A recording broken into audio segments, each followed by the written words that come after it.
యోహాను రాసిన సువార్త 8:11.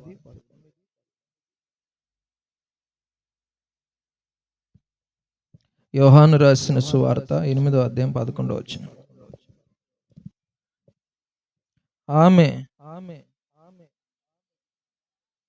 ఆమె లేదు ప్రభువా నేను.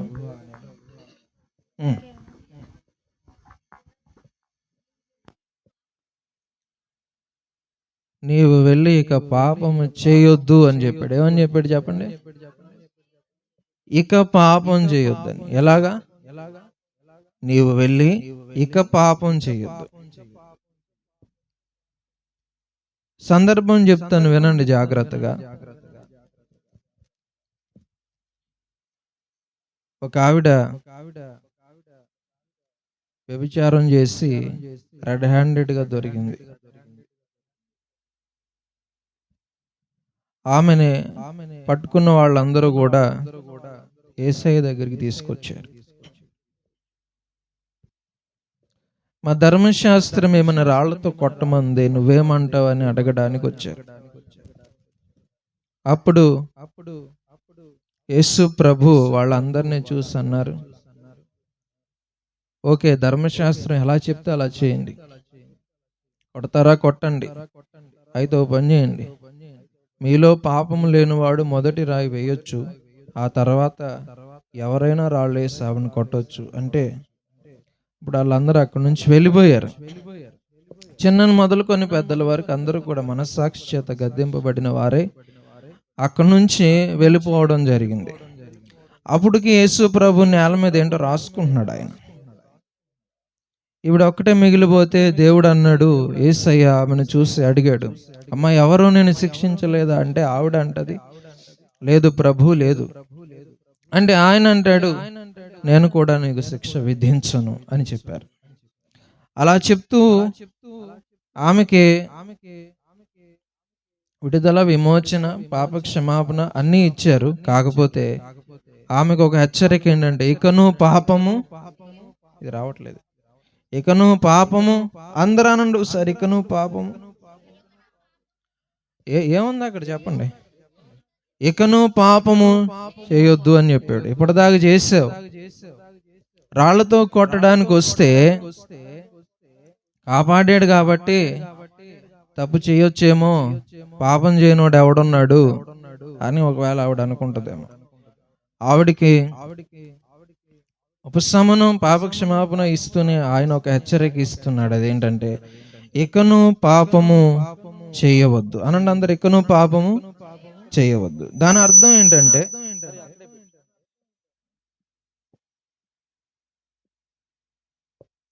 ఇకను పాపము చేయొద్దండి అర్థం ఏంటంటే, ఇక్కడ దాకా చేశారు, ఇక మీదట చేయమాకండి. ఇప్పుడు వసంతవాడాలు కూడా ఏం అర్థం చేసుకోవాలి, ఇప్పుడు దాకా వాళ్ళు చేస్తే ఇక మీద నుంచి అంటే ఎప్పటి నుంచి అంటే మీకు బండ గుర్తు అర్థమయ్యేలా చెప్పాలంటే, బాప్తిస్మమునకు మునుపు, బాప్తిస్మము తర్వాత అని ఒక గీత గీసుకోండి. బాప్తిస్మమునకు మునుపు అంటే రక్షించబడ్డానికి మునుపు పాపం చేస్తారు. అయితే రక్షణ పొందిన తర్వాత ఈ మాట వర్తిస్తుంది. ఏ మాట అంటే, ఇక పాపం చేయొద్దు. రక్షణ పొందక మునుపు, బాప్తిస్మముకు ముందు నువ్వు ఎలా ఉన్నావు అనేది అప్రస్తుతం.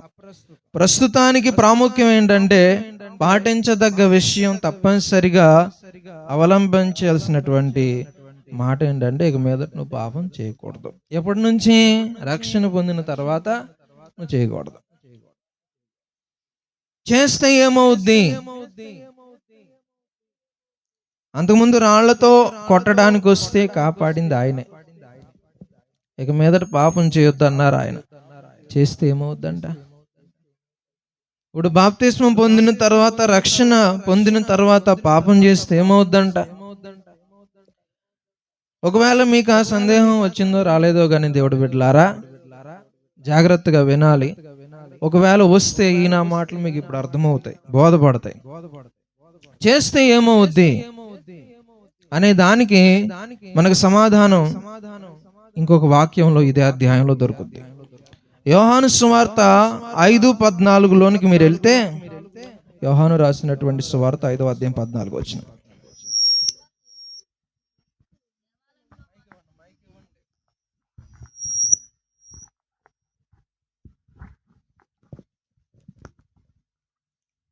అటు తరువాత యేసు దేవాలయంలో వానిని చూచి, ఇదిగో స్వస్థత నొందితివి, మరి ఎక్కువ కీడు నీకు కలుగకుండునట్లు ఇకను పాపము చేయకుమని చెప్పాలి. ఇకను పాపము, అదే మాట కదా, అదే మాట. పాపాత్మురాలైన స్త్రీ వ్యభిచారం చేస్తూ పట్టబడిన ఆవిడతో ఏం చెప్పాడు? ఇక మీదట పాపం చేయొద్దు అన్నాడు. చేస్తే ఏమవుద్ది అని ఒకవేళ ఆవిడకు సందేహం వచ్చిందేమో, కొన్ని మీకైనా వచ్చి ఉంటదిగా. అలా గనక అయితే గనక ఇక్కడ ఉన్నటువంటి ఈ వ్యక్తితో, ఈయన ఎవరంటే 38 సంవత్సరాలుగా బేతెస్తా కోనేటి దగ్గర పడున్నాడు.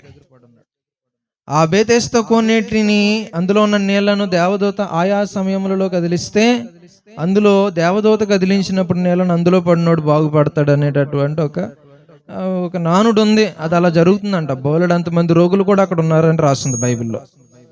అయితే ఈ 38 సంవత్సరాలుగా పడక మీద, పరుపు మీద పడుకున్నవాడు కదలట్లేదు, మెదలట్లేదు. వాడిని ఎవడ దింపట్లే అందులోకి దించి బాగుపడడానికి ఎవడో రావట్లేదంట. యేసు ప్రభు వాడి దగ్గరికి వెళ్ళాడు. బాబు, నువ్వు స్వస్థత పొందగోరుచున్నావు అంటే అతను అంటాడు, ఎవడైనా వచ్చి నన్ను దింపితేనే కదా బాబు నేను బాగయ్యేది. అందరూ బాగవుతున్నారు నాకంటే ముందు. నేను 38 ఏళ్ళకి ఇక్కడే పడున్నాను, నువ్వైనా నన్ను దింపవా అన్నట్లుగా అన్నాడు. యేసు ప్రభు లేచి నీ పరిపెత్తుకున్నాడు అంటే బాగుపడ్డాడు, వెళ్ళిపోయాడు, స్వస్థత పొందేశాడు. అయితే దేవుడు బిడ్డలారా, మీరు ఇక్కడ గమనించాల్సింది ఏంటంటే, తర్వాత దేవాలయంలో మనోడిని దేవుడు చూశాడు, యేసయ్య చూశాడు. చూసి, ఇదిగో స్వస్థత పొంది ఉన్నావు, మరి ఎక్కువ కీడు నాకు కలగకుండా ఉండాలంటే ఇకను పాపం చేయదు. అంటే ఇకను పాపం చేస్తే, అంటే బాప్తిస్మము తరువాత, మీకు అర్థమయ్యే భాషలో చెప్పాలంటే రక్షణ పొందిన తర్వాత పాపం చేస్తే ఎక్కువ కీడు వాటిల్లుతుంది అని మీరు అర్థం చేసుకోవాలి. ఎక్కువ కీడు అంటే ఏంటంటే, అంతకు మునుపు 38 సంవత్సరాలుగా బేతెస్తా కోనేటి దగ్గర పడున్నాడు, పాపం చేసినందుకు పడున్నాడు మనోడు అక్కడ. ఈసారి మళ్ళీ పాపం చేస్తే అక్కడి నుంచి లేచాడు, పరిపెత్తుకొని నడిచాడు, స్వస్థచిత్తుడయ్యాడు. మళ్ళీ పాపం చేస్తే ఈసారి 38 సంవత్సరాలు కాదు, 38 అంతా 76 అని ఎవరన్నారు? ఆ 76 ఇంకా మూడింతలో ఇంకా ఎక్కువ కీడు వాటిల్లుతుంది అని అర్థం చేసుకోవాలి.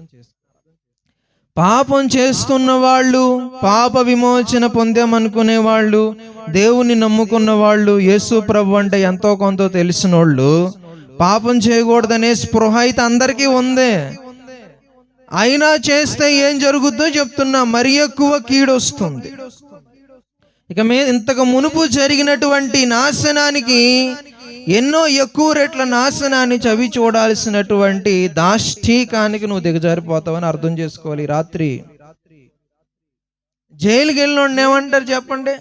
7 సంవత్సరాల కఠిన కారాగార శిక్ష అనుభవించిన తర్వాత ఆ జైలు నుంచి శిక్షా విమోచనం పొంది బయటకు వచ్చేటప్పుడు, రిలీజ్ అయ్యేటప్పుడు, వెళ్ళొస్తానండి ఏమంటారు అందరూ?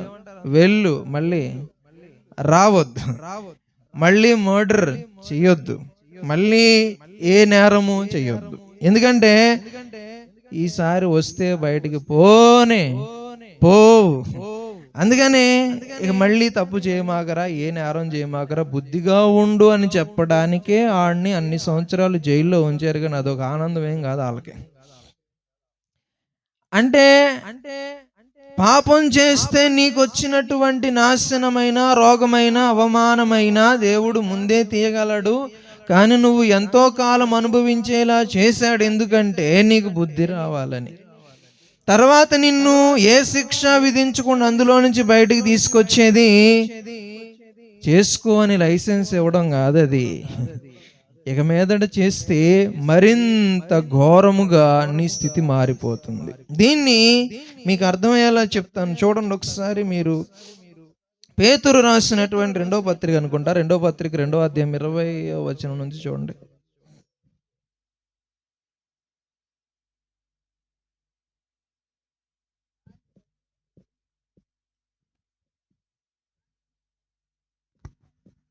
వారు ప్రభువును రక్షకుడునైన యేసుక్రీస్తు విషయమైన అనుభవ జ్ఞానము చేత ఈ లోక మాలిన్యములను తప్పించుకొనిన తరువాత మరలా వాటిలో చిక్కుబడి వాటి చేత జయింపబడిన ఎడల వారి కడవరి స్థితి మొదటి స్థితి కంటే మరీ చెడ్డదగును. అందరూ చెప్పండి, వారి కడవరి స్థితి మొదటి మొదటి స్థితి కంటే చాలా చెడ్డదైపోద్ది. కడవరి స్థితి అంటే చివరిది, మొదటిదంటే మీకు తెలుసు, మధ్యలో ఇంకోటి ఉందని అర్థం. కడవరి స్థితి అంటే చివరి దశ, మొదటి స్థితి కంటే మరీ చెడ్డదైపోద్ది. మరి ఎక్కువ కీడు. ఎవరంట? ప్రభువును రక్షకుడైన యేసుక్రీస్తు మూలముగా ఈ లోక మాలిన్యములను తప్పించుకొని మరలా ఆ మాలిన్యములలో చిక్కుబడితే, ఆ పాపముల జోలికి పోతే, ఆ దాస్యమును కాడి క్రిందికి మళ్ళా వెళితే మళ్ళీ అవే తగిలించుకుంటే గనక వారి కడపటి స్థితి మొదటి స్థితి కంటే మరీ చెడ్డదైపోతుంది. మొదటి స్థితి అంటే ఏంటంటే, దేవుడి బిడ్డలారా, 38 సంవత్సరాలుగా వాడు అక్కడ పడున్నాడు బేతేస్తా కోనేటి దగ్గర. అది మొదటి స్థితి. రెండవ స్థితి అంటే ఏంటంటే, యేసు ప్రభు పరిపెత్తుకొని వెళ్ళమంటే వాడు బాగా స్వస్థత పొంది అందరిలాగా అయిపోయాడు. అది రెండవ దశ. ఇప్పుడు మళ్ళీ పాపం చేస్తే మూడవది వస్తుంది. అదేంటంటే, మొదటి దానికంటే రెండవ దానికంటే ఘోరమైన స్థితి. అది కడపటి స్థితి. మొదటి స్థితి కంటే కడపటి స్థితి మరి ఎవరిదే? మళ్ళీ మళ్ళీ వదిలిపెట్టినటువంటి ఆ మాలిన్యాన్ని మళ్ళా రుద్దుకుంటే. హల్లెలూయా చెప్పండి. మీ అందరికి అర్థమైందా? మీకు అర్థమయ్యే భాషలో చెప్పాలంటే, ఒక జబ్బు వచ్చింది. ఏమొచ్చింది? ఆ జబ్బు బాగైంది. ఏమంటారు డాక్టర్ గారు? మళ్ళీ ఆ జబ్బు వస్తే నిన్ను కాపాడడం చాలా కష్టతరం. టీబీ వచ్చింది, తగ్గిపోయింది. మళ్ళీ వచ్చింది అనుకోండి, తిరగబెట్టింది అనుకోండి, ఎలా ఉంటుంది? ప్రాణాంతకంగా మారిపోతుంది. అంటే ఒకసారి బాగైన తర్వాత, రోగము నుంచి విడుదల వచ్చిన తర్వాత, స్వస్థత పొందిన తర్వాత, బాగైన తర్వాత మళ్ళీ దాన్ని తెచ్చుకోకూడదు. తాగి తాగి లివర్ పాడైపోయింది. డాక్టర్ గారు ఏదోలా బాగు చేసి అంటాడు, అరే బాబోయ్, ఇప్పుడు దాకా తాగావు, నేను ఏదో ఒకటి చేసి నేను బతికించా నా తెలివితేటలతో, మళ్ళీ తాగితే నేను కాపాడలేను. అదే చెప్పేది. రోగాన్ని పోగొట్టుకొని మళ్ళీ తెచ్చుకుంటే బ్రతికించడం ఎంత కష్టమో, పాపాన్ని విదిలించుకొని మళ్ళీ దాన్ని అంటించుకుంటే దాన్ని కూడా నీ నుండి వేరు చేసి స్వర్గము నీకు ఇవ్వడం అనేది కూడా సాధ్యమయ్యేది కానే కాదు. హల్లెలూయా చెప్పండి. అందరూ అంటారా, మొదటి స్థితి కంటే కడపటి స్థితి చెడ్డది అనండి. ఒక 2 సార్లు అనండి. అన్నారా? వసంతవాడ వాళ్ళు అన్నారా? మొదటి స్థితి కంటే కడపటి స్థితి. కొన్ని మీ భాషలో చివరి స్థితి కంటే ఆ మొదటి స్థితి చాలా చెడ్డదైపోతుంది. కండిషన్ అంటే అర్థం అవుతుందిగా మీకు? చివరి కండిషన్ మొదటి కండిషన్ కంటే మరి దరిద్రంగా తయారవుద్ది. ఇది అర్థమైందా? ఒకసారి అనండి, కడపటి స్థితి మొదటి స్థితి కంటే మరి చెడ్డదైపోతుంది.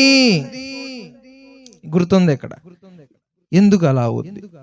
మీకు ఇక్కడ ఏం జరుగుద్దో చెప్తా, చూస్తారా? అందరూ తెరవండి. మత్తయి సువార్తలో 12వ అధ్యాయం 43 నుంచి 45 వరకు చదవాలి.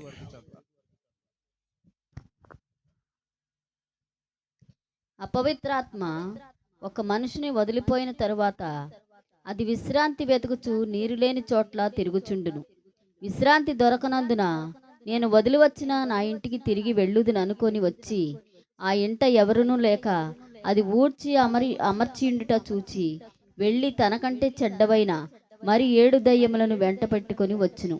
అవి దానిలో ప్రవేశించి అక్కడనే కాపురముండును. అందుచేత ఆ మనుషుని కడపటి స్థితి మొదటి స్థితి కంటే చెడ్డదగును.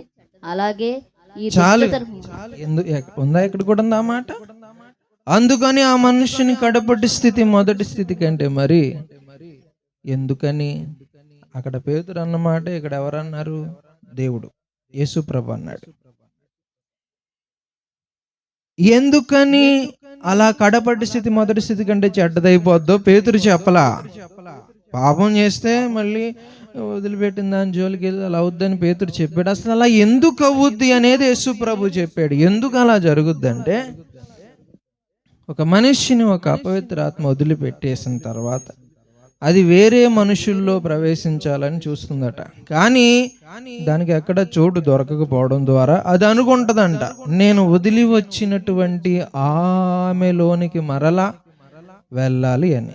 వచ్చి చూస్తే ఆమెలో ఎవరు ఉండరట. ఓడ్చబడి అమర్చబడి దానికి అనువుగా ఉంటుంది ఆమె యొక్క శరీరం, లేకపోతే సదరు వ్యక్తి యొక్క దేహం. అప్పుడు ఆ ఆత్మ మళ్ళీ వచ్చి అతనిలో కాపురం ఉంటుంది. అయితే ఆ అపవిత్ర ఆత్మ ఒక్కటే రాదు, తనతో పాటు 7 దయ్యములను వెంట పెట్టుకుని వస్తుంది. ఎన్ని? 7.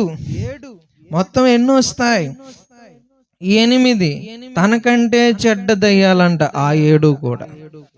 అంతకు మునుపు ఒక దయ్యము ద్వారా పీడించబడిన వాడు ఇప్పుడు ఎన్ని దయ్యముల ద్వారా పీడించబడతాడు?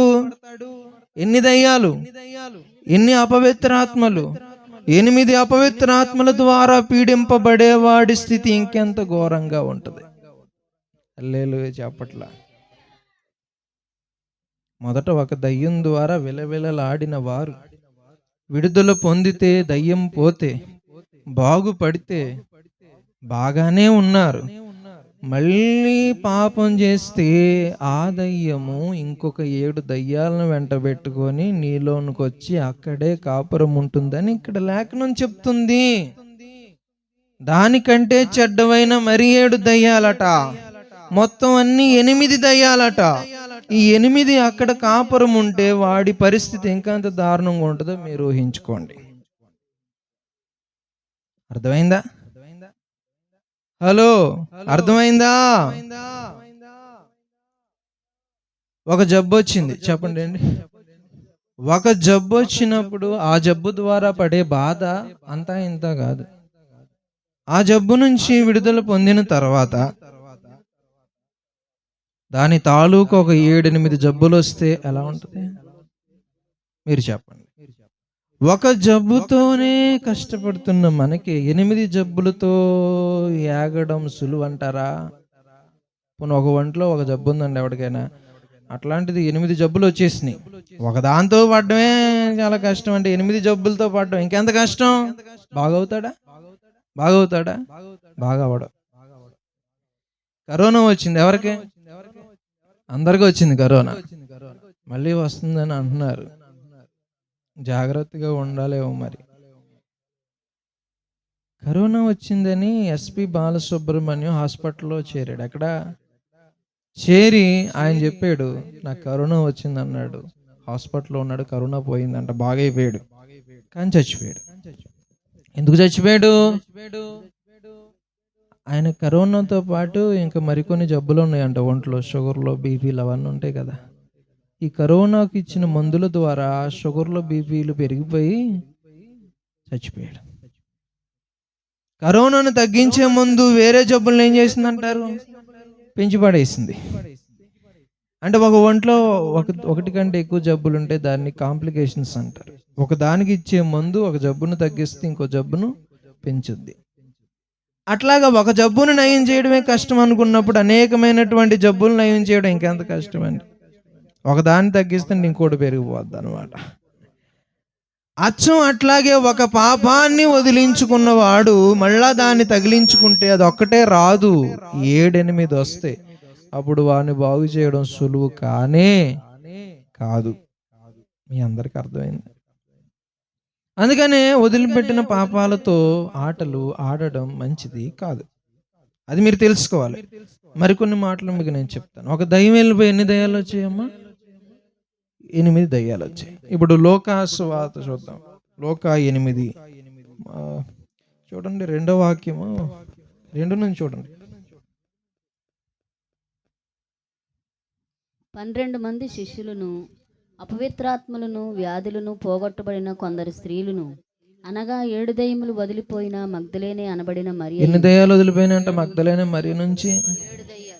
7 దయ్యాలు. ఆ పాపాత్మురాలైన స్త్రీ మగ్దలేనే మరి, ఇద్దరు ఒకటే. రాళ్లతో కొట్ట చంపడానికి తీసుకొచ్చారు ఆవిడే ఈవిడ. ఎన్ని దయ్యాలు పోయినాయి ఆవిడలో నుంచి? 7. ఎన్ని వస్తాయి ఇప్పుడు? మళ్ళీ అవి వస్తాయి, 7 వస్తాయి. రాణిస్తే ఆ? ఎన్ని చెప్పండి అమ్మలారా, అనుమానం ఉన్న వాళ్ళు కూడా చెప్పండి. ఎన్ని దయ్యాలు వస్తాయి ఇప్పుడు? సరిగ్గా చూడండి. ఒక్కొక్కటే అప్పుడు 7 ఏళ్ళు ఎంత? 7 ఏళ్ళు ఎంత? 7 ఏళ్ళు ఎంత? మామూలు ముందు చెప్పండి, 7 ఏళ్ళు ఎంతో చెప్పండి. 7 ఏళ్ళు 49. 7 ఏళ్ళు ఎంత? 49. 7 కూడా కలిసి వస్తాయిగా. మొత్తం ఎన్ని దయ్యాలు ఉంటాయి? ఇప్పుడు 7 దయ్యాలతోనే బాధపడింది కదా బాగా. 56 దయ్యాలు అయితే ఏమైపోద్ది? మొదటి స్థితి కంటే కడపటి స్థితి మరి వాళ్ళని బాగు చేయలేము. హల్లెలూయా. గెరాసేనుల ప్రాంతం అనండి, అక్కడ 2000 దయ్యాలు పట్టినాయి ఒకడికి. ఎన్ని? వాడు సమాధుల్లో ఉంటాడు అనమాట, ఇంట్లో ఉండడు. కాళ్ళు చేతులు బంధిస్తే సంఖ్యలతో తెంపేసుకుంటాడు, రాళ్లతో కొట్టుకుంటాడు, గాయపరుచుకుంటాడు, అరుస్తాడు గట్టిగా, బట్టలు వేసుకోడు, దిగంబరిగా ఉంటాడు,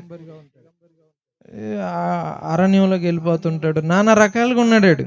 యేసు ప్రభు వాడి దగ్గరికి వస్తే మోకాళ్ళు వేసి ప్రార్థన చేస్తున్నాడు, బాబు మమ్మల్ని ఏం చేయమాకు, పాతాళంలోనికి పంపించొద్దయ్యా, అక్కడ పందులు ఉన్నాయి, ఆ పందుల్లోకి వెళ్తామని ప్రార్థన చేసే దయ్యాలు. ఎవర్రా నీ పేరేంటంటే మేము ఒకరం కాదు అనేకులం అన్నాడు.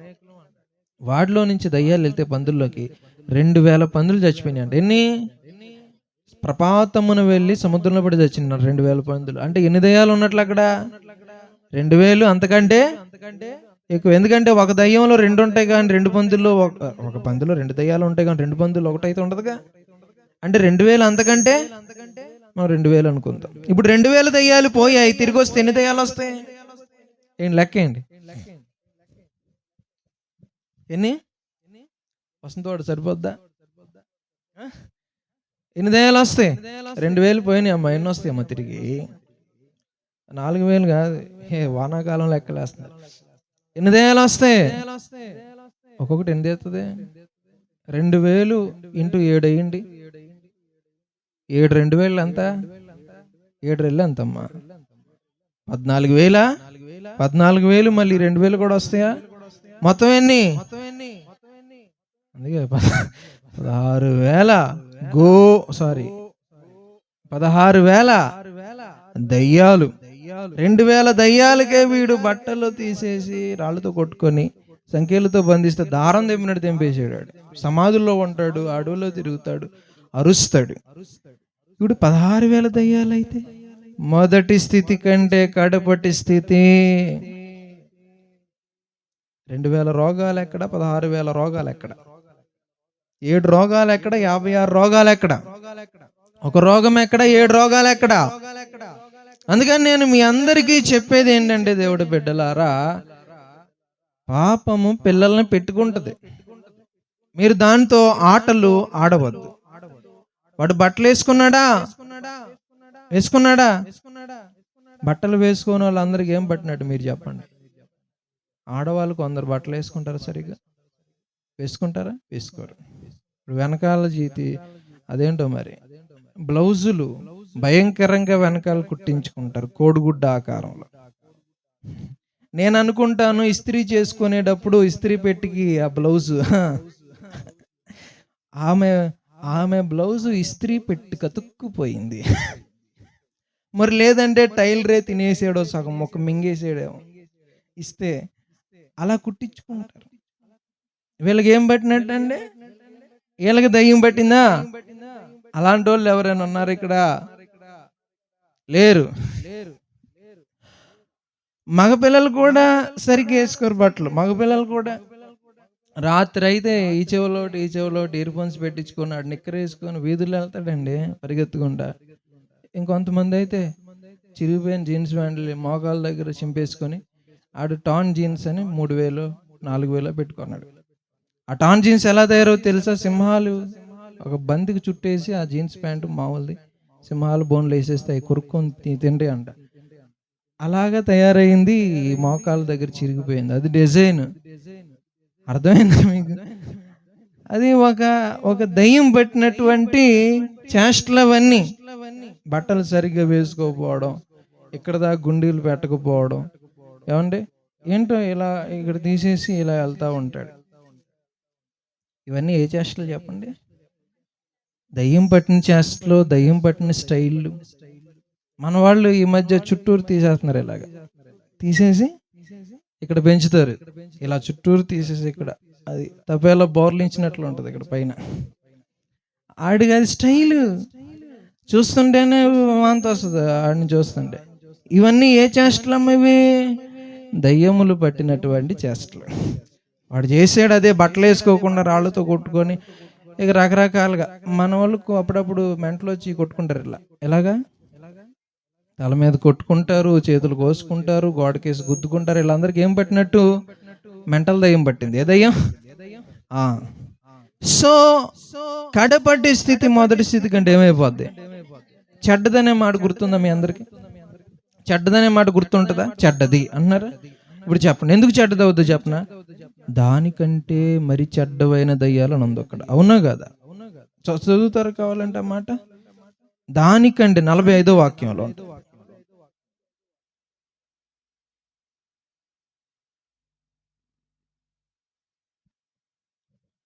12:45 వాక్యం, మత్తయి సువార్త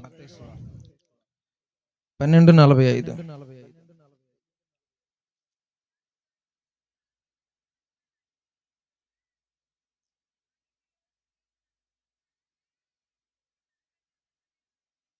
తనకంటే చెడ్డవైన మరి 7 దయ్యాలు, దానికంటే చెడ్డవి అనే మాట ఇక్కడ రాశారు. అందుకే కడపటి స్థితి మొదటి స్థితి కంటే చెడ్డది. కడపటి స్థితిలో 8 దయ్యాలు ఉన్నాయి, అందులో 7 భయంకరమైన చెడ్డవి. అందుకే కడపటి స్థితి మొదటి స్థితి కంటే చెడ్డదవుతుంది. అర్థమయ్యేలా చెప్తా దేవుడు బిడ్డలారా, వినండి. హల్లెలూయా చెప్పండి. హల్లెలూయా, హల్లెలూయా. మీకు చెప్పాలంటే విన్నారా మీరు?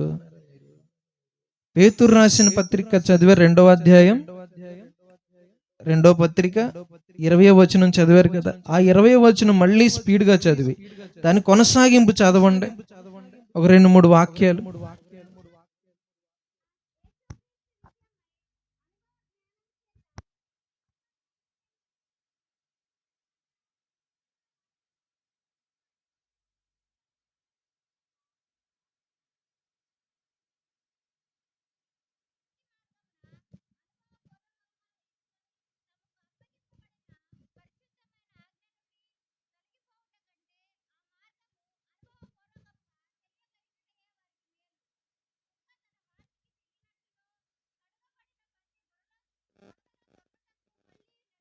సామెత అర్థమైందా? కుక్క వాంతికి తిరుగుట. తెలుసా మీకు? కుక్కలో తిన్నాయి కక్క వేసుకొని తింటాయి తెలుసా?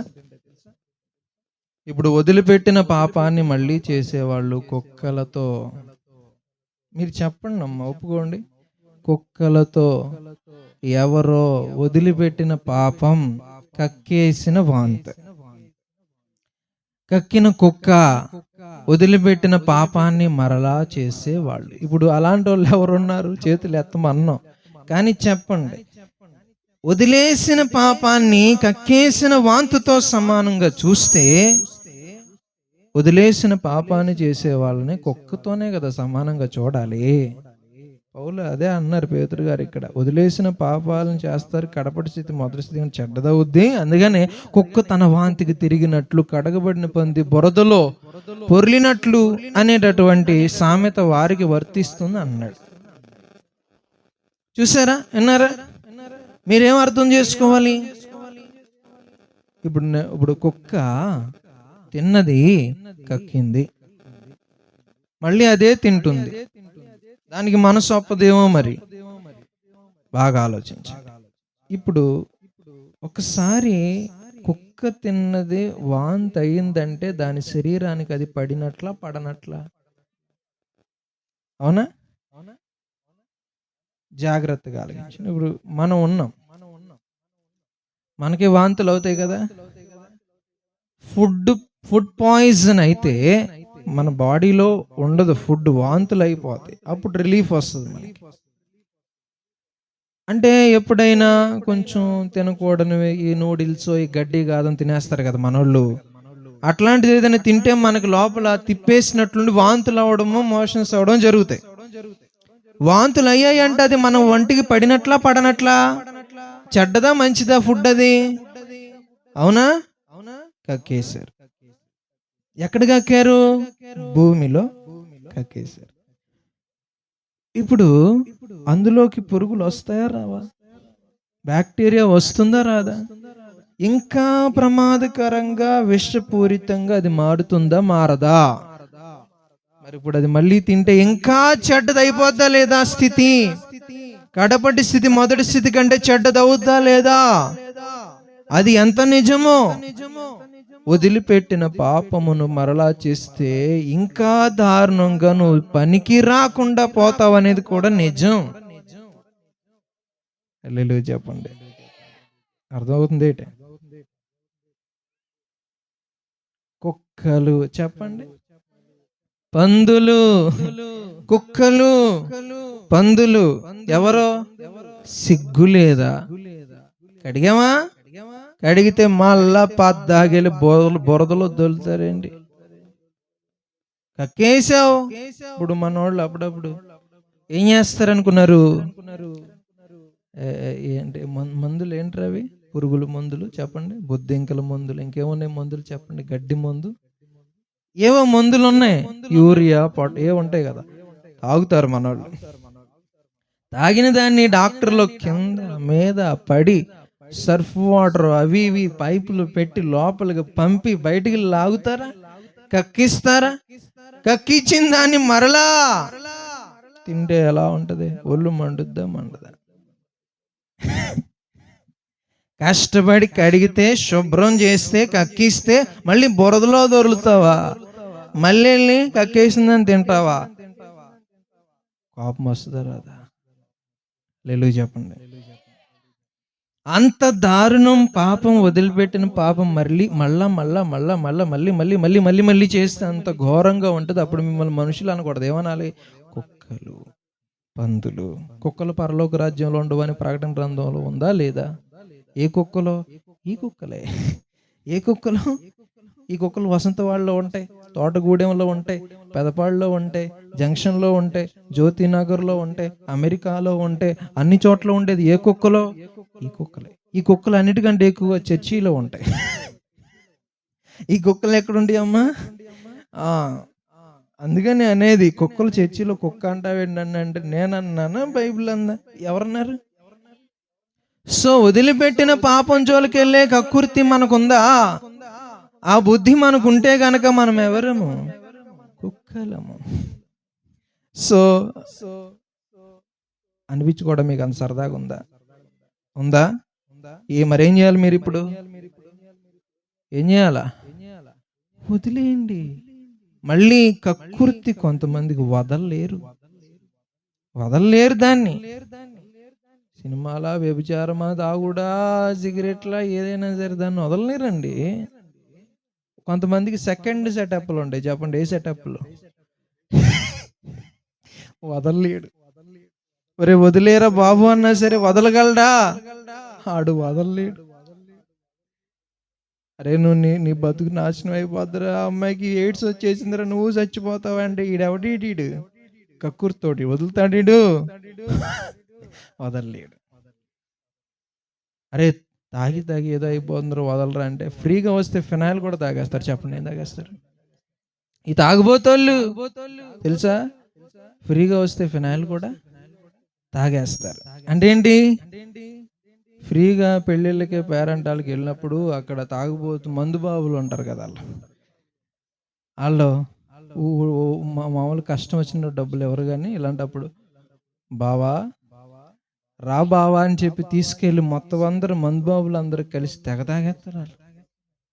అప్పుడు చెప్పండి ఫ్రీగా వస్తే ఫినాయిల్ కూడా వదలని వాళ్ళు ఉండరు కక్కుర్తోళ్ళు. ఆడు ఫ్రీగా ఇచ్చాడే కానీ అది విషం కదా. పాపం అనేది ఫ్రీగా నీకు అందుబాటులోకి వస్తే నువ్వు తీసుకోవచ్చా? నో అని చెప్పడం రావాలి. మీరు మనుషులైతే అలా చెప్తారు. మళ్ళీ చెప్పిన అందరూ సరే, నేను ముందుకెళ్తాను దేవుడు బిడ్డలారా, మీరు ఆలకించండి.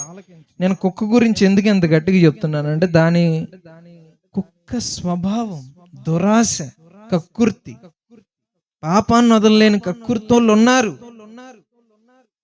ఫ్రీగా ఇస్తే అదేంటనేది కూడా చూడరు. ఇది తెలుసుకోవాల్సింది అదే. వదిలేసిన దాన్ని మళ్ళీ మళ్ళీ మళ్ళీ మళ్ళీ తెచ్చుకుంటున్నారా? మీ ప్రాణాలు మీరే తీసుకుంటున్నారు, జాగ్రత్త. ఫ్రీగా వచ్చింది మందు, కానీ నువ్వు తాగితే చచ్చిపోతావు అని డాక్టర్ చెప్పాడు. నీ ప్రాణం తీసేది ఫ్రీగా వచ్చినా నీకు వద్దే. అదెంత నిజమో పాపము కూడా నీకు అందుబాటులోకి వచ్చినా సరే నువ్వు దాని జోలికి వెళ్ళకూడదు, ఎందుకంటే అది నీకు ప్రమాదం. యోసేపు దగ్గరికి పోతీఫరు భార్య వచ్చింది, తప్పు చేశాడా? ఫ్రీగా వచ్చిందని తప్పు చేశాడా? చేయకూడదు కదండి, చేయకూడదు. అలా కక్కుర్తి ఉండకూడదు. ఈ దురాశ పరులు మాత్రమే పాపం చేస్తారు. అంత దురాశ మనకు ఉండకూడదు. కుక్కలం అన్నమాట. కుక్కలే చాలా మంది. కుక్కలంటే కుక్క బుద్ధే.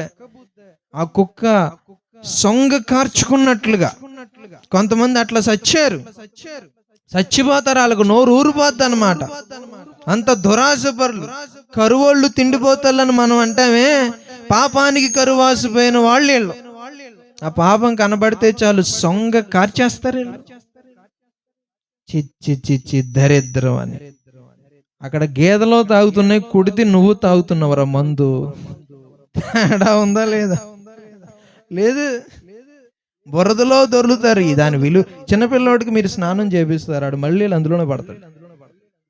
ఆడు చేయలేదు కదా స్నానం, మీరు చేయించారు. నువ్వు చేస్తే తెలుస్తుంది విలువ. అట్లా కడగబడిన వాళ్ళు ఏంట్రది?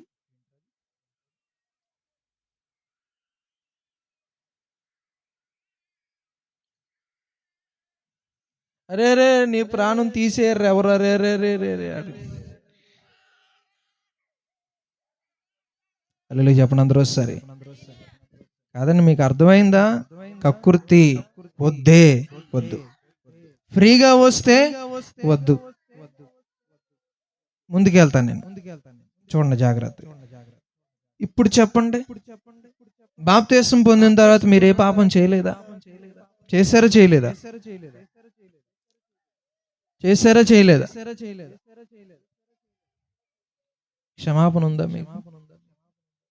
బాప్తిస్మం పొందిన తర్వాత ఇంక నేను ఏ పాపం చేయలేదండి, చిన్న తప్పు కూడా అనేవాళ్ళు చేతులు ఎత్తండి ఒకసారి. ఏ పాపం చేయలేదు అన్నవాళ్ళు, చేశానన్న వాళ్ళు ఎత్తండి. బాప్తిస్మం పొందిన తర్వాత కూడా తప్పులు చేసిన వాళ్ళు ఉన్నారా? చేతుల పైకి ఎత్తండి. చేయని వాళ్ళు ఎత్తండి. మేము దేనికి ఎత్తం అనేవాళ్ళు ఎత్తండి. భలే ఉన్నారు మీరు అసలు. హల్లెలూయా. చూద్దాం, ఇంకా ముందుకు వెళ్దామా? చూడండి ఒకసారి. ఇందులో 2 రకాలు ఉన్నాయి. చెప్పండి, ఏమన్నా 2? అయితే మీరు ఎవరు ఒప్పుకోవట్లే. నాలో పాపము లేదని చెబితే నేను ఏం చేస్తున్నట్లు? దేవుణ్ణి అబద్ధికుని. ఇప్పుడు చెప్పండి, పాపం ఉందా లేదా మనలో? నాలో పాపం ఉందా అని వాళ్ళు చేతులు ఎత్తండి. అందరూ ఎత్తండి. అంటే ఎత్తలేదు వాళ్ళు యేసు ప్రభు చెల్లెలని అర్థం. ఎవరు ఎత్తలేదు? నాకు యారు కనబడట్లేదు. నాకు మీలో కొంతమంది ఎత్తలా. మీరు యేసు ప్రభు చెల్లెలని అర్థం. నేను పాపిని, నేను ఎత్తేసాను. మీరు ఎత్తండి, పాపులు ఎత్తండి, పాపకాన్లు ఎత్తండి. అమ్మో, వసంతవాడు వాళ్ళు చాలా పవిత్రులు అనమాట. అయితే మొత్తం హల్లెలూయా. సరదాగా నన్ను సుమా, మళ్ళీ మమ్మల్ని బహిష్కరించకండి. హల్లెలూయా. మరి పాపం చేసిన వాళ్ళకి క్షమాపణ ఉందా? లేఖనం ప్రకారం. ఏంటి అన్ని రివర్స్లో చెప్తున్నావు నాకు? రక్షణ పొందిన తర్వాత పాప క్షమాపణ ఉందా? ఈ వాక్యం ప్రకారం హెబ్రీ పత్రిక 6:6 చదవండి.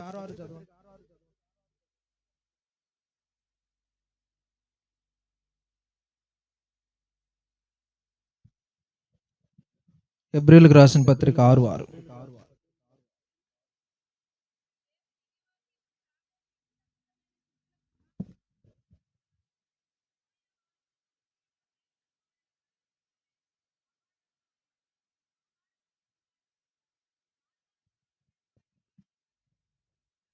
ఉందా లేదా అలాంటి వారిని మళ్ళా నూతన పరచడం? నా మాటల హెబ్రీ 10:26-27 చూడండి. హెబ్రీయులకు రాసిన పత్రిక 10:26-27. మనము సత్యమును గూర్చి అనుభవ జ్ఞానం పొందిన తరువాత బుద్ధిపూర్వకముగా పాపం చేసిన ఎడల పాపములకు బలి ఇకను ఉండదు గాని న్యాయపు తీర్పునకు భయముతో ఎదురుచూచుటయు విరోధులను దహింపబోవు తీక్షణమైన అగ్నియు నికను ఉండును. ఎవడైనా సత్యం విషయమైనటువంటి అనుభవ జ్ఞానం పొందిన తర్వాత బుద్ధిపూర్వకంగా పాపం చేస్తే పాపమునకు బలి ఇకను ఉండదు కానీ న్యాయపీఠం ఎదుట జరగబోయే తీర్పునకు భయముతో ఎదురు చూచుటయు విరోధులను దహించబోయే తీక్షణమైన అగ్నియు ఇకను ఉండును. ఇక్కడ కూడా పాపం చేస్తే క్షమాపణ ఉందా? అనుభవ జ్ఞానం పొందాక, మారు మనసు పొందాక, పరలోక మర్మములు తెలుసుకున్నాక తప్పు చేస్తే క్షమాపణ ఉందా? ఇక్కడ లేదు. మరి ఎంతమంది రక్షణ పొందిన తర్వాత నికరంగా నిలబడ్డారు?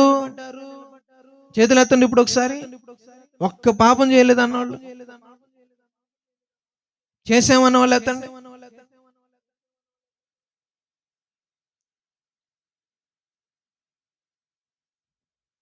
దేవుడు బిడ్డలారా, ముగింపుకి వచ్చాను.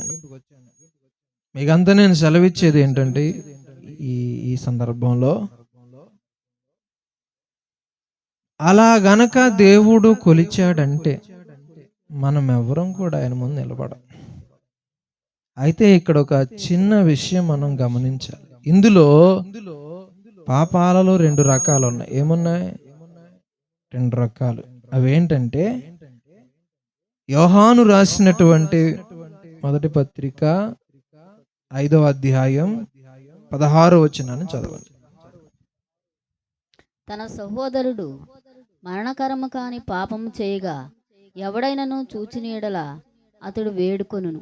అతన్ని బట్టి దేవుడు మరణకరము కాని పాపం చేసిన వారికి జీవము దయచేయును. మరణకరమైన పాపం కలదు, అటు దాని గూర్చి వేడుకొనవలనని నేను చెప్పుట లేదు. సకల దుర్నీతియు పాపము, అయితే మరణకరము కాని పాపము కలదు. చూడండి, మరణకరమైన పాపం ఉన్నది, మరణకరము కాని క్షమించబడే పాపాలు ఉన్నాయి, క్షమించబడని పాపాలు కూడా. అంతా పాపమే, కానీ అందులో కొన్ని క్షమించబడతాయి, కొన్ని క్షమింపబడవు.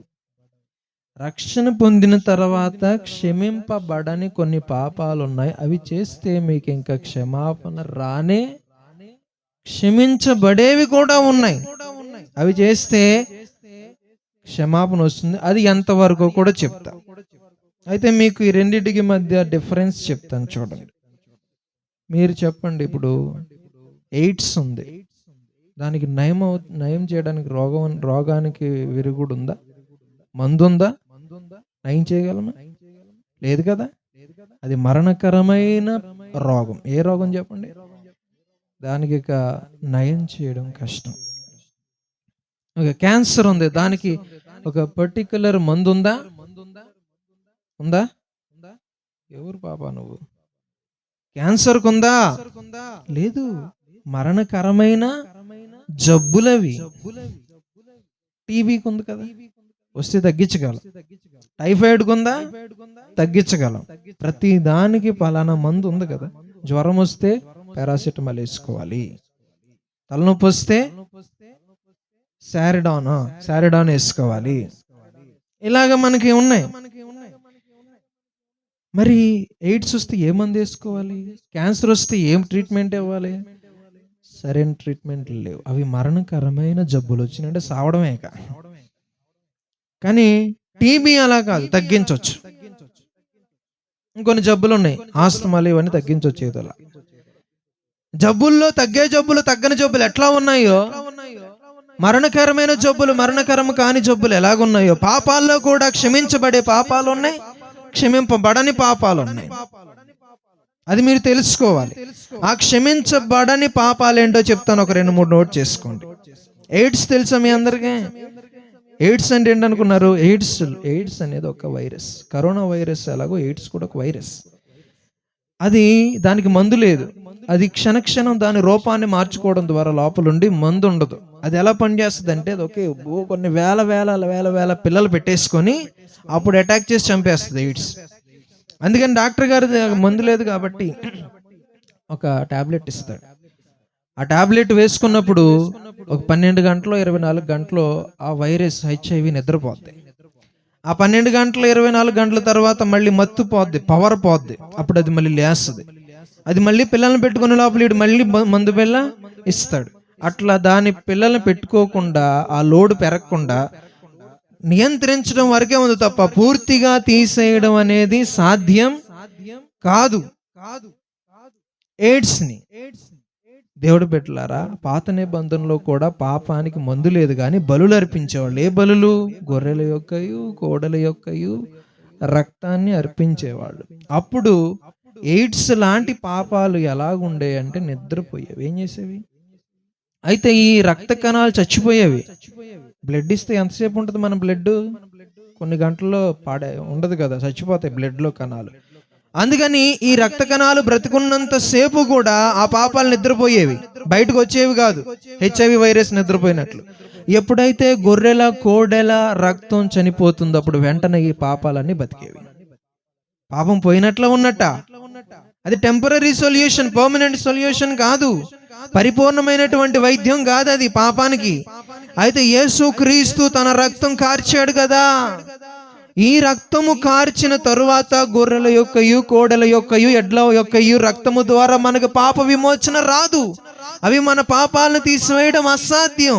కానీ యేసుక్రీస్తు రక్తం చిందించిన తరువాత కూడా ఈ రక్తాన్ని నమ్ముకోకుండా గోదానం భూదానం ద్వారా పుణ్యం చేయడం ద్వారా పాపాలు పోవు. గొర్రెల మేకల ఎడ్ల రక్తం ద్వారా పాపాలు పోవు. పాపం పోగొట్టుకోవడానికి చేసే పుణ్య కార్యాల వల్ల, యజ్ఞాల వల్ల, యాగాల వల్ల పాపాలు పోవు. అది తాత్కాలికమైనటువంటి సొల్యూషన్, ఇది పర్మనెంట్ సొల్యూషన్. యేసుక్రీస్తు రక్తము చిందించబడిన తర్వాత కూడా పాతకాలపు మందు దగ్గరికి వెళ్తున్నారంటే ఇక మీకు క్షమాపణ రానే రాదు. పాపాలన్నిట్లో అతి భయంకరమైన పాపం ఏంటంటే నిజమైన మందు, పాపాన్ని పోగొట్టే మందు యేసుక్రీస్తు రక్తమని తెలుసుకున్న తర్వాత కూడా అక్కడికి రాకపోవడమే అన్నిటికంటే భయంకరమైన పాపం. మళ్ళీ బలర్పించడం ఉండదు. సదాకాలము నిలుచున్నట్టు ఒకే ఒక్క బలిని ఆయన అర్పించేసాడు. అయితే ఈ బలికి ఎందుకే రావాలి? ఇక్కడికి వచ్చి మళ్ళీ అక్కడికి వెళ్ళకూడదు, మళ్ళీ పాత ఆచారాలలోనికి వెళ్ళకూడదు. చెప్పండి అందరూ. అదండి, ఒకప్పుడు ఒక జబ్బుకి పూర్తి వైద్యం లేనప్పుడు ఏదో తాత్కాలికంగా ఏదో నడిపించారు. తర్వాత వైద్యం వచ్చిన తర్వాత ఏది వాడతారు? పాతది వాడతారా, కొత్తది వాడతారా? మరి పాత నిబంధన కాలంలో బలులు అర్పించే వాళ్ళు మన భారతదేశంలో రకరకాల యజ్ఞాలు పుణ్యాలు ఇవన్నీ చేస్తారు. అవి ఇవి ఒకటే. వాటి ద్వారా పుణ్యం రాదు, వీటి ద్వారా పుణ్యం రాదు. యేసుక్రీస్తు రక్తము ద్వారానే విడుదల కలుగుద్ది. మరి రాకపోతే ఎవరిది తప్పు? హల్లెలూయా చెప్పండి. మీ అందరికి అర్థమైంది. మనందరికీ పాము గరిచింది. మీరందరూ మందు వేసుకున్నారు, బాగా అయిపోయారు. నేను వేసుకోవాలా? నాదా తప్పు నాదేగా. అందరం పాపులమే, అందరం రోగులమే. కానీ కొందరు యేసుక్రీస్తు రక్తం అనే మందు వేసుకొని పాము విషము అనే పాపం నుంచి విడుదల పొందారు. కొందరు మాకొద్దు అంటున్నారు. ఏది అన్నిటికంటే భయంకరమైన తప్పు? ఇదే కదా, ఇదేనా? ఉరిశిక్ష ఖరారైనోడికి చివరి ఛాన్స్ ఉంటుంది, లాస్ట్ ఛాన్స్. అదేంటంటే వాడు రాష్ట్రపతికి అర్జీ పెట్టుకోవాలి, బాబు క్షమించమని. అప్పుడు ఆయన క్షమించాడు అనుకోండి, వీడికి ఏమి ఇచ్చేస్తారు? ఎయిరు. ఆల్రెడీ ఉరిశిక్ష విధించేయండి, నేరం రుజువైపోయిందని తెలిసిన తర్వాత కూడా ఆడు కనుక రాష్ట్రపతికి ఉత్తరం పెట్టుకుని నన్ను క్షమించండి అంటే ఆయన ప్రాణ భిక్ష పెడితే వదిలేస్తారు. నేను పెట్టనంటే ఎవడు తప్పు? చెప్పండి. దానికంటే భయంకరమైన పాపం ఉందా? లేదు. మీ అందరికీ మాట చెప్తున్నాను చూడండి. పాపాత్మురాలైన స్త్రీని రాళ్లతో కొట్టడానికి వచ్చినప్పుడు మీలో పాపము లేనివాడు ఎవడైనా రాయేమంటే ఒక్కడైనా మాట్లాడాడా నాలో లేదని? మాట్లాడలేదు. అంతేకాదు యేసుక్రీస్తు నాలో పాపం ఉన్నదని మీలో ఎవడైనా స్థాపించగలడా అన్నాడు. ఎవడైనా మాట్లాడాడా? నాలో పాపం ఉందని మీలో ఎవడైనా చెప్పగలడంటే చెప్పలేరు. మళ్ళీ మీలో పాపం లేనివాడు రాయవేయమన్నా రాలేరు. మరి ఎందుకు యేసు ప్రభు దగ్గరికి రావడానికి ఆలస్యం చేస్తున్నారు? దీనికంటే మరణకరమైన పాపం ఇంకొకటి లేదు. కామ కోద లోప మోహ మదమాశ్చర్యాలు లేని యేసు క్రీస్తు దేవుడు పరిశుద్ధుడు. ఆయన రక్తాన్ని ఆశ్రయిస్తే తప్ప పాపం నుంచి విడుదల రాదు, నరక విమోచన ఎవరికి కలగదు. ఆయన గట్టిగా పట్టుకోవాలి. ఆయన దగ్గరకు వచ్చిన తర్వాత వెనక్కి వెళ్తే ఏం జరుగుతుంది చెప్తాను. క్షమించరాని పాపాలేంటో చెప్తాను. నీ పొరుగు వాని పాపాన్ని క్షమించకపోవడమే క్షమించరాని పాపము. మీ పాపములు క్షమించబడాలంటే, పరలోకమందున్న తండ్రి మీ పాపాలు క్షమించాలంటే మీరు మీ పొరుగు వారి పాపాలు, అదే చెప్పి ఒకడు $1,000,000 అప్పు ఉన్నాడంట యజమానికి, క్షమించాడంట. వాడు వెళ్తుంటే ఆడికి $18 అప్పు ఉన్నోడు కనిపించాడు. వీడు క్షమించాలా? తీసుకెళ్లి జైలు వేసాడు. అప్పుడు ఎవడో చెప్పాడు, ఏంటో నువ్వు చూడు, వాడికి అంత పెద్ద అప్పు క్షమించా, వీడు $18 క్షమించలేకపోయాడు, నువ్వు 20 కోట్లు క్షమించావు అని చెప్తే యజమాని వచ్చి మళ్ళా, అరే నువ్వు కట్టేదాకా జైల్లోనే ఉండరని చెప్పాడు. క్షమించినప్పంత మళ్ళా నువ్వు కట్టాలని చెప్పాడు. ఈడబ్బంత 20 కోట్లు, ఈడికి ఇవ్వాల్సిందంత $18. ఏది ఎక్కువ? అయ్యా ఊరుకో బాబు, నాకు అప్పు ఇవ్వాల్సిన ఉన్నాడు, ఇచ్చేస్తాను అంటున్నాడు. ఈయన తెలుసు ఈడు ఎప్పుడు కట్టలేడని. $18 ఆడు 20 కోట్ల ఎలా తీరుస్తాడు? నువ్వు తీర్చలేవులేరా బాబు, నేను కొట్టేస్తున్నాను లేని కొట్టేశాడు. ఈడు అలా క్షమించాలి కదా, క్షమించట్లా. క్షమాపణ రాదు. అంటే మీలో కొంతమంది క్షమించరు. మీ అత్తగారి పాపాన్ని కోడల పిల్లది క్షమించదు, కోడల పిల్ల పాపాన్ని అత్తగారు.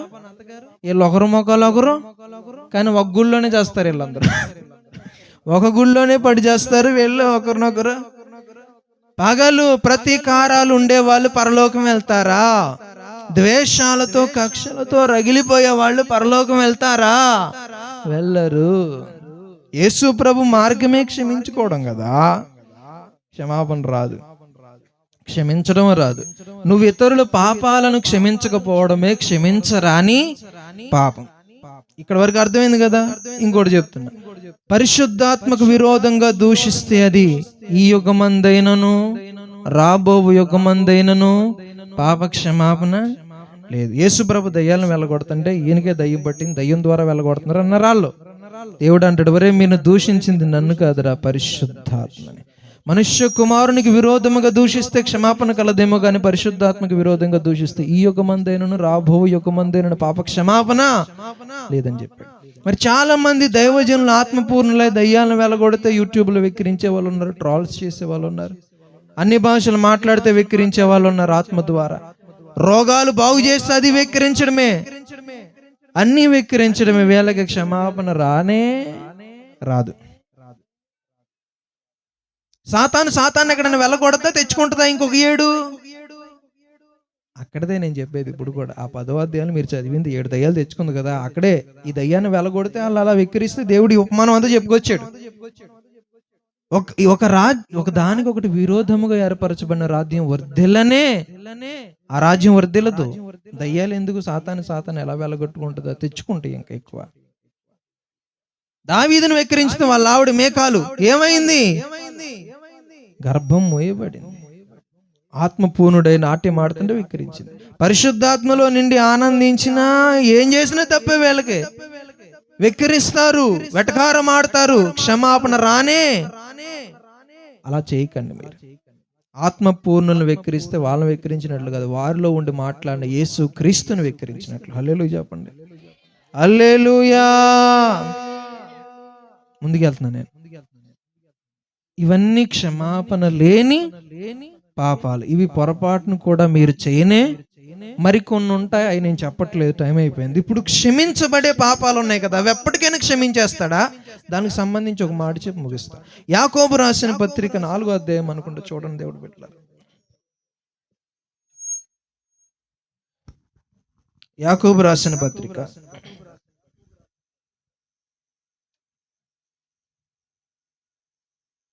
ముగిస్తాను. యాకోబు రాసిన పత్రిక 4వ అధ్యాయం.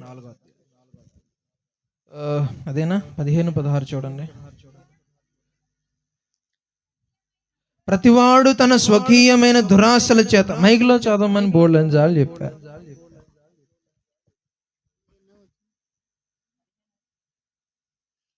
కనుక ప్రభు చిత్తమైతే మనం ప్రతివాడు తన స్వకీయమైన దురాశల చేత,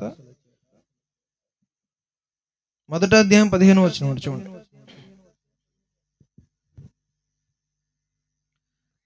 ప్రతివాడును తన స్వకీయమైన దురాశ చేత ఏడవబడి మరులు కొలపబడిన వాడై శోధింపబడును.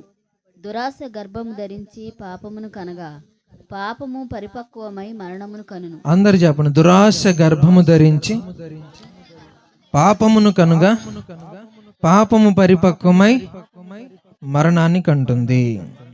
క్షమించబడే పాపం గురించి చెప్పాను. ఇప్పటిదా క్షమించబడని పాపం గురించి చెప్పాను. ఇప్పుడు క్షమించబడే పాపం చేస్తే ఏమవుద్దో చెప్పి ముగిస్తా. 5 నిమిషాలు.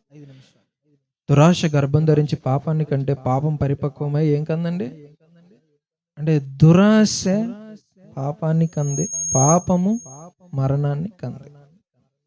మీకు అర్థమయ్యేలా చెప్తాను. ఎవరైనా రండి.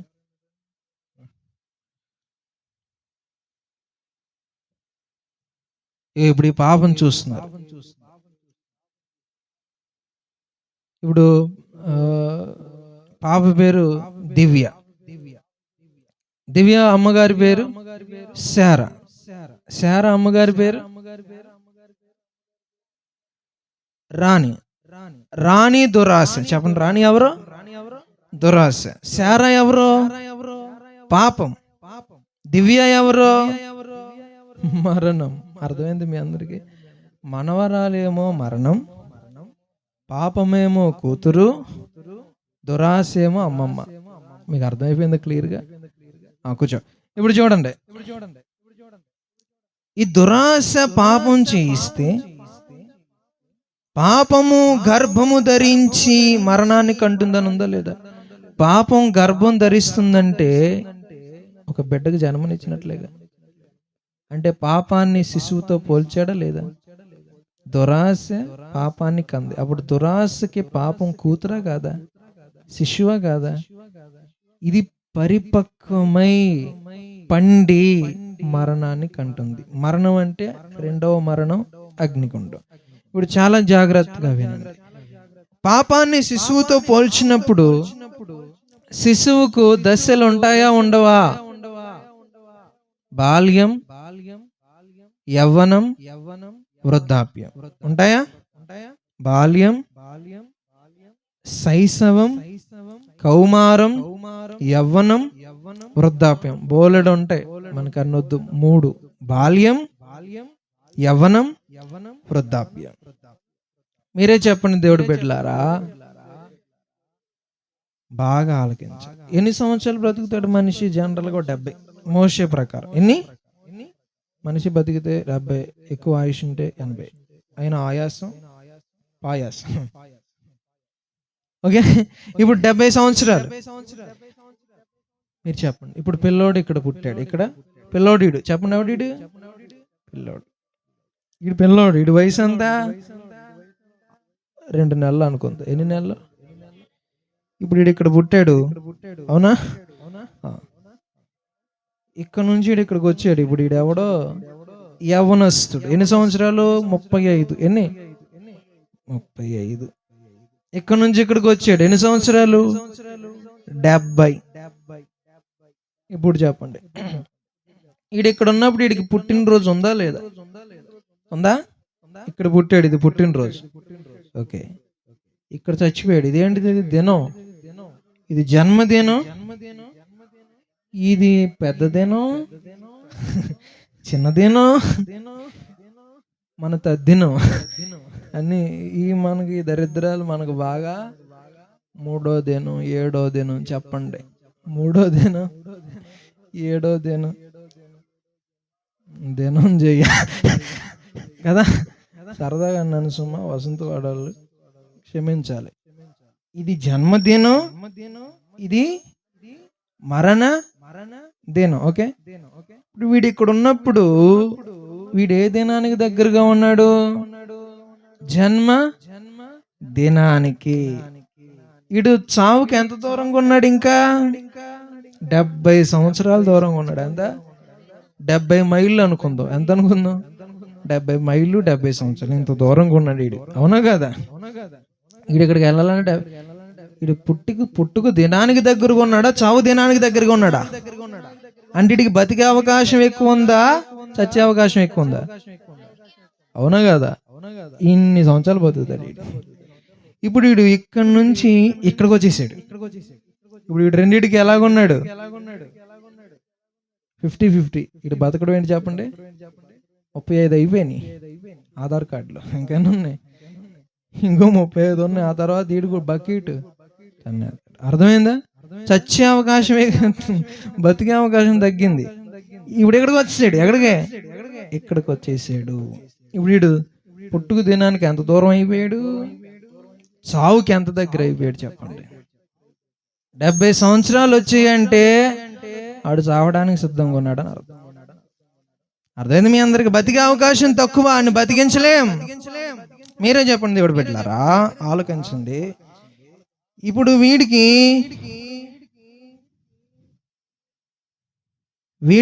ఇదిగో ఇక్కడ ఎముకలు విరిగాయండి. అతుక్కుంటాయా, అతుక్కోవా? అతుక్కుంటాయా? ఈడు కూడా విరిగాయి. యవ్వనుడికి 35 సంవత్సరాలకి ఎముకలు విరిగాయి. అతుక్కుంటాయా, అతుక్కోవా?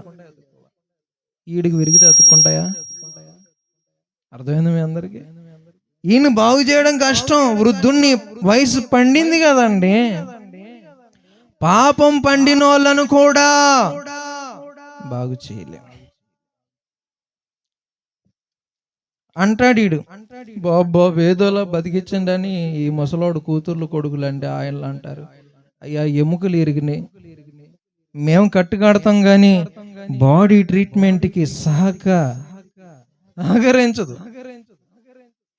నువ్వు మంచి డాక్టర్ కాదా, నువ్వు బాగు చేయలేవంటే నేను బాగు చేస్తాను రా.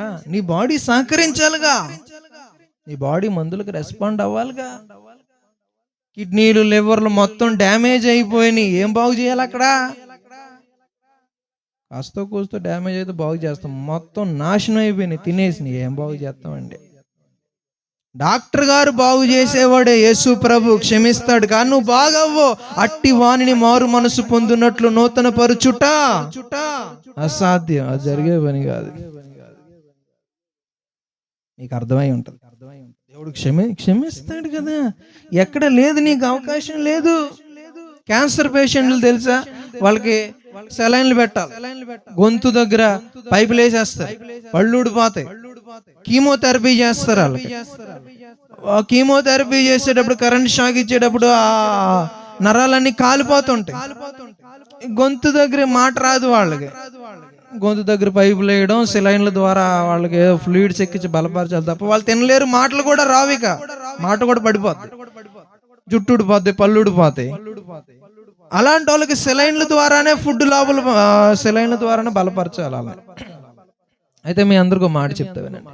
ఈ కీమోస్ పెట్టేటప్పుడు, కరెంట్ షాక్ ఇచ్చేటప్పుడు ఆ నరాలన్నీ కాలిపోతాయి. ఇంకా సెలైన్ పెట్టడానికి నరాలు కూడా దొరకవు. నిన్న దొరికింది, వాళ్ళు దొరకదు. ఇక నరాలు ఉంటే బాగు చేస్తామండి, సెలైన్లు పెట్టి. నరాలు కూడా లేకపోతే ఎక్కడ పెట్టాలి సెలైన్? మీరే చెప్పండి. అంటే కొంతమంది మరీ దారుణంగా, దరిద్రంగా తయారవుతారు, విచ్చలవిడిగా. కానీ బాగు చేయలేం. పాపానికి అలవాటు పడిపోయి దాన్ని ఒళ్ళంతా వెర్రెక్కించుకున్నట్లు, పాపాన్ని విషం ఎక్కించుకున్నట్లు ఎక్కించుకుంటారు. పాపాన్ని తమలో గుడ్లు పెట్టేలా చేసుకుంటారు. వాళ్ళు పాపానికి దాసులు అయిపోయారు. మీరు అలా అవ్వకూడదంటే ఈ రాత్రి నా మాటలు వినండి. దురాశ గర్భము ధరించి పాపమును కనగా పాపం పరిపక్వమై పాపం పండితే మరణం. నిన్ను ఎవడు కాపాడలేడు, మరణానికి దగ్గర అయిపోయాడు. మరణం గురించి ఒక 2 మాటలు చెప్పండి. మరణం అనండి. ఏ మరణం? రెండవ మరణం. ఏ మరణం? అగ్నిగుండమేనా? ప్రకటన గ్రంథం 20వ అధ్యాయంలో ఉంటది. ఇదే రెండవ మరణం అంటారు. దేన్ని? అగ్నిగుండాన్ని. మరణానికి 2 అనుభవాలు ఉంటాయి, చెప్తున్నాను చూడండి. మీరందరూ చెప్పండి నాతో పాటు. మరణ భయం అనండి, మరణ వేదనలు, మరణ భయం, ఈ రెండు ఉంటాయి. మరణ భయం అంటే ఏంటో అర్థమయ్యేలా చెప్తాను. ఒక ఎగ్జాంపుల్, మన దేశంలో హత్యలు చేస్తే ఉరేస్తారు లేదా జైల్లో. అయితే అమెరికాలో బాగా నేరాలు చేసిన కొంతమందిని, అందరినీ కాదు కొంతమందిని ఏం చేస్తారంటే ఎలక్ట్రోక్యూషన్ అని ఒక గ్లాసీ ఛాంబర్ లో కూర్చోబెడతారు, కుర్చీలో ఎలక్ట్రిక్ చైర్ అంటారు, అందులో అది కరెంట్ ఫిట్టింగ్ అన్నమాట. అందులో కూర్చోబెట్టి కరెంట్ వైర్లు కనెక్ట్ చేసి వాడి గుండు కొట్టేసి ఆ తల మీద ఎలక్ట్రోడ్ పెడతారు, స్పాంజ్, నీళ్ళలో ముంచిన స్పాంజ్ ఏదో పెట్టి ఎలక్ట్రోడ్ పెడతారు. అప్పుడు మనకి ట్రైన్ వెళ్ళేటప్పుడు వైర్ తెలుసా పైన వెళ్తుంది, ట్రైన్ వెళ్ళేటప్పుడు పైన వైర్ ఉంటుంది చూసారా, అందులో బోలెడంత కరెంట్ వెళ్తుంది. మన ఇంట్లో తక్కువే వస్తుంది కరెంట్, అందులో బోలెడంత 25,000 వోల్ట్ల పవర్ పాస్ అవుతుంది. అంత ఎక్కువ కరెంట్ పాస్ అవుతుంటే టచ్ చేస్తే మనం చేస్తాం, ఇంట్లో షాక్ కొడితే బతుకుతాం ఏదోలాగా. దాదాపు ఎక్కువ పవర్ని, కరెంట్ షాక్ ని విడికిస్తారు. వచ్చే వారం ఒకరిని చంపుతారు, వాడిని ఈడు ముందు కూర్చోబెడతారు కుర్చీ వేసి. అయితే ఒక్క క్షణంలో చచ్చిపోతాడు, కానీ అలా చావనెవరో. ఈ నీటిలో ముంచిన ఎలక్ట్రోడ్ స్పాంజ్, నీటిలో ముంచిన స్పాంజ్ తో పాటు ఎలక్ట్రోడ్ పెడతారు కదా తల మీద.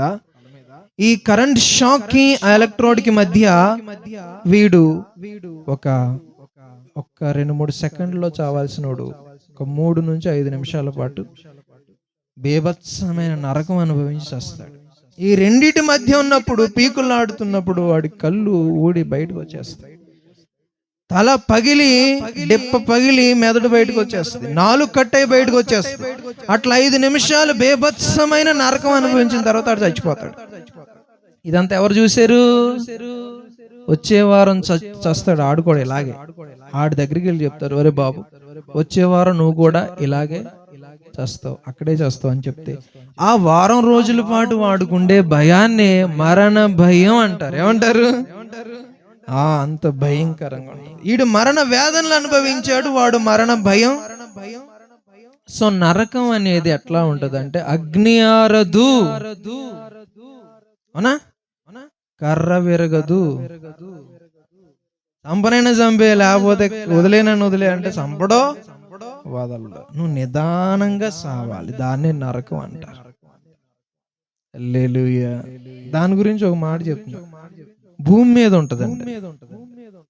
ప్రకటన గ్రంథంలో 9లో ఉంటది, 9:16 ఎక్కడ, ఆ దినములలో మనుష్యులు మరణమును వెదుకుదురు గాని అది వారికి దొరకనే, చావు వలన నాశపడుదురు గాని చావు వారి యొద్ద నుంచి పారిపోవును. చూడండి ప్రకటన 9:16 సంథింగ్ ఎక్కడ ఉంటుంది. ఆ దినములలో మనుషులు మరణమును వెదుకుదురు గాని అది వారికి దొరకనే దొరకదు, చావు వలనని ఆశపడుదురు గాని మరణము వారి యొద్ద నుండి పారిపో. ఆగండి, ఆ దినముల్లో మనుషులు మరణాన్ని వెతుకుతారు కానీ మరణం వారికి దొరకనే.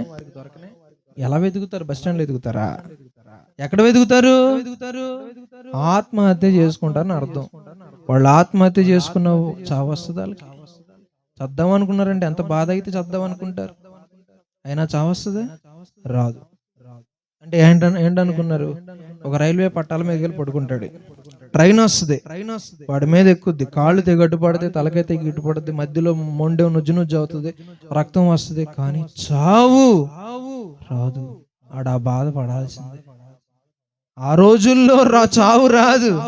నరకం అంటే అదే. భూమి మీద ఒక శాంపుల్ చూపిస్తాడు దేవుడు, నరకం ఎలా ఉంటది అబ్బాయి అని. పెన్నం మీద నుంచి వెళ్ళి పొయ్యిలో కొన్నట్టు ఉంటది. మిడతలు వచ్చేస్తాయండి, 5 నెలలు బాధేస్తే మండ్ర కబ్బలు కుట్టినట్లు ఉంటాయి, ఎటు కనపడితే కుట్టేస్తుంటాయి. శ్రమల దినాల్లో వదిలిపెట్టవు, బయటికి వెళ్ళి ఫుడ్ తెచ్చుకోవడానికి లేదు, కరోనా వస్తే ఎలా దాక్కున్నారు అలాగే వదిలిపెట్టవు, కుడతానే ఉంటాయి అన్నమాట. వీటింట్లో ఆకలికి చావాలి, బయటికి వెళ్తే వాడి చేతిలో చావాలి. ఆ నొప్పి భరించలేనంత భయంకరంగా ఉంటాయి. ఇది నరకం. భూమి మీద ఒక శాంపుల్ చూపిస్తాడు దేవుడు ఆ రోజుల్లో. అప్పుడు చావాలని ఆశపడతారు, చావు రాదు. పోనీ ఏ నిద్ర మాత్రలో లేదండి ఇంకేదో మింగినా లోపల ఇబ్బంది పడి చచ్చిపోతారు తప్పితే చావు రాదు. పూర్తిగా ఇబ్బంది పడాల్సింది నువ్వు. అలాగా దేవుడు నియమించిన శిక్ష అది. భూమి మీద ఎంత భయంకరంగా నరకం ఉంటే నరకం ఇంకెలాగా ఉంటుంది తెలుసా? ముక్కలు ముక్కలుగా నరుగుతారు కానీ చావు.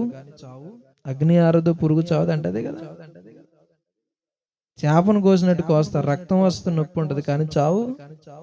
తల నరుగుతారు, విడిపోద్ది, అతుక్కుంటది. చావు తల క్రిందులుగా వేలాడదీసి కుడి కాలు ఒకడు ఎడమ కాలు ఒకడు పట్టుకుని మధ్యలో నుంచి ఒకడు వచ్చి నరికితే విడిపోతాడు, రక్తం వస్తుంది, అతుక్కుంటాడు. కానీ ఎవరో చెప్పండి దేవుడు బిడ్డలారా, చావురా. దాన్ని నరకం అంటారు. తెలుసా మీకు? సాతాను గడు ఆడు దూతలు అక్కడ ఉంటారు. ఎలా తప్పించుకుంటారండి? మీరు తిన్నగా ప్రార్థన చేయరు.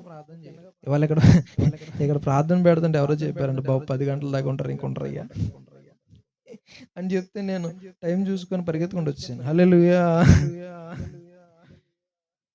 కాసేపు ఎక్కువసేపు ప్రార్థనలో కూర్చోరు, ప్రార్థన చేయరు, భక్తి ఉండదు, ఏముండదు,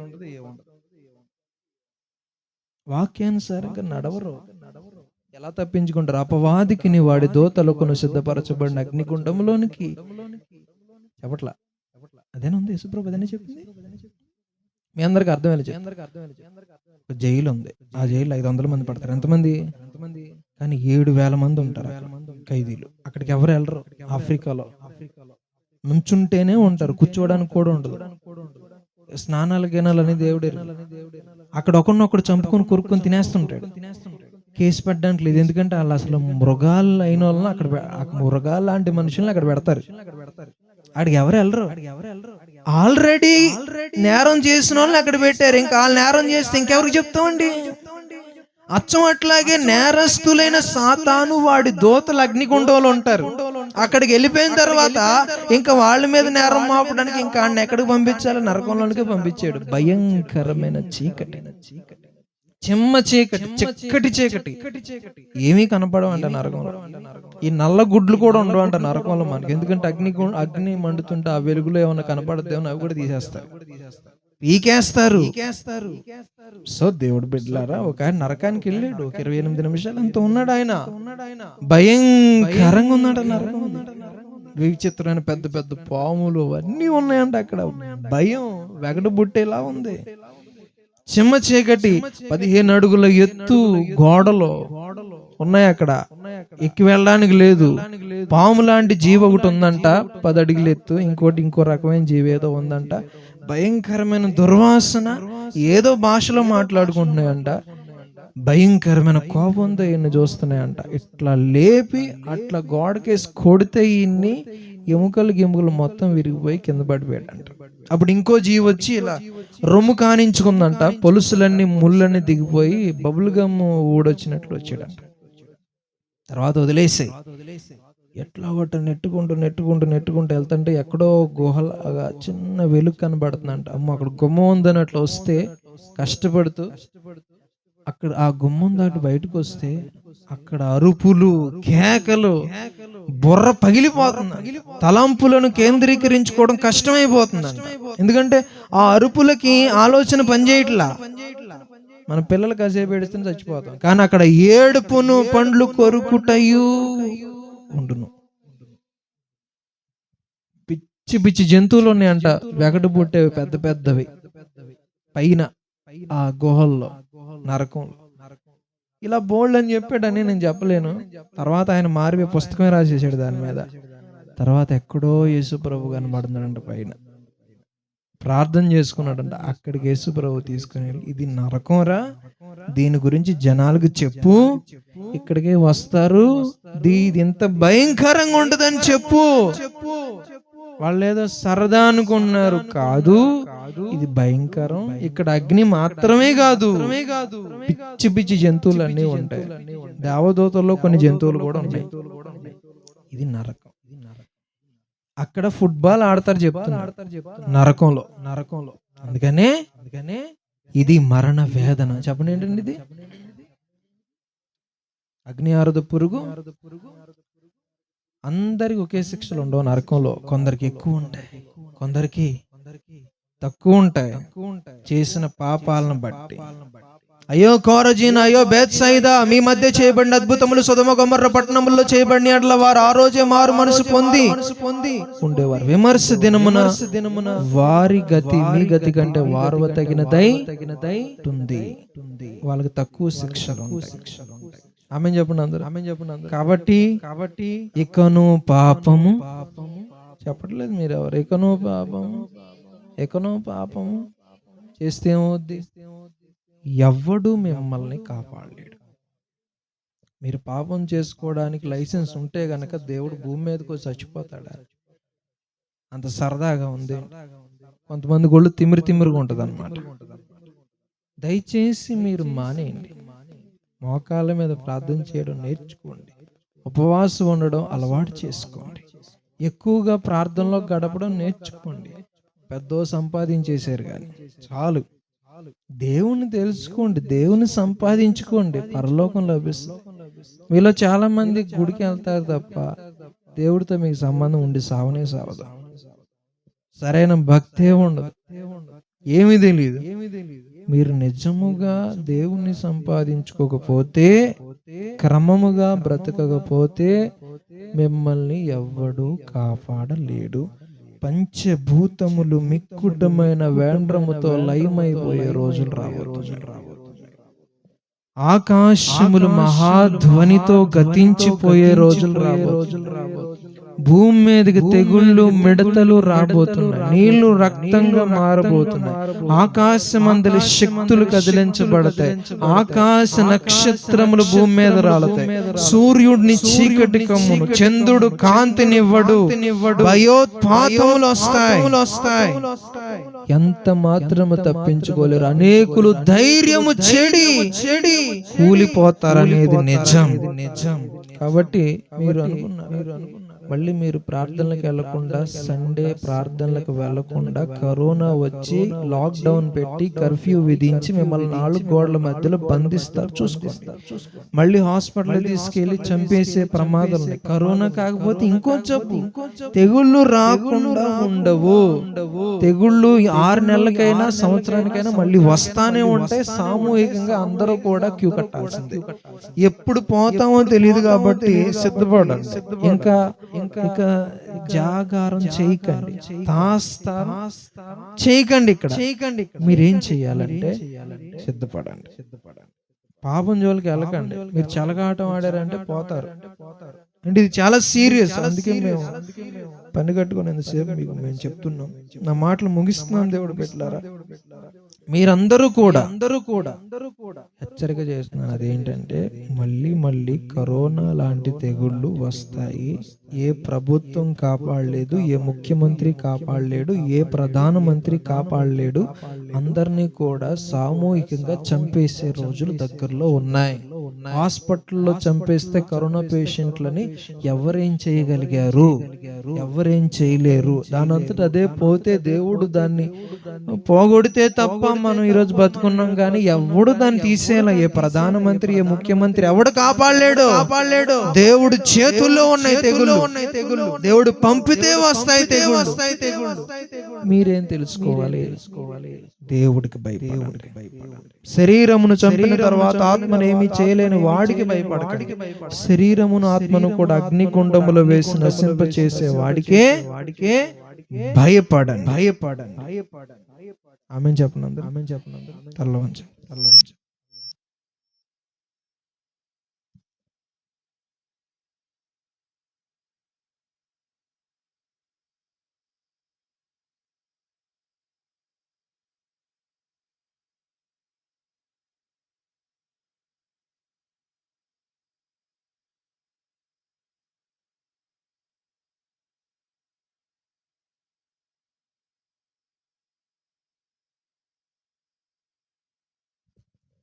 అందరి తల్ల వంచండి, ప్రార్థన చేసుకుందాం.